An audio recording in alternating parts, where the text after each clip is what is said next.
The woman in gold actress is apparently a big fan of Van Diesel.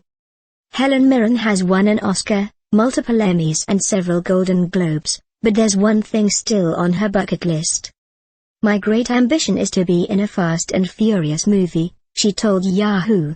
"I so want to be a mad driver in a Fast and Furious movie.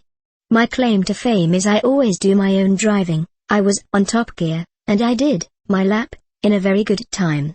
The actress, who can soon be seen in Woman in Gold in theaters this Friday, says she's floated the idea several times but that they never ask her, even though her 2010 action flick Red, co-starring Bruce Willis and John Malkovich, netted $200 million at the box office globally and spawned a sequel. "I have to say Van Diesel is brilliant," she continued. "I love Van Diesel. He's a great guy, smart, I love him. It's partly because of him I'd like to be in one, but also the driving. I'd also love to do another Red-type movie, because those are such fun to do." He instructed officials to release him, and they did. A British man is awaiting sentencing after he apparently created a fake government email address while in prison and used it to trick officials into releasing him.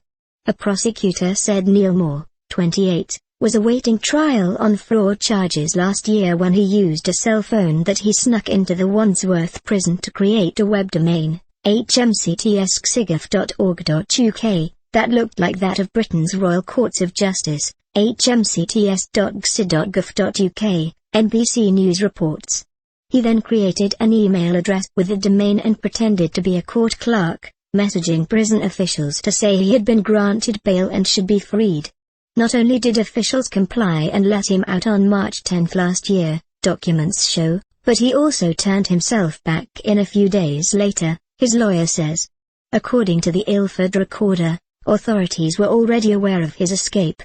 Moore will be sentenced on April 20 after pleading guilty to 1 count of escape from lawful custody and 8 counts of fraud.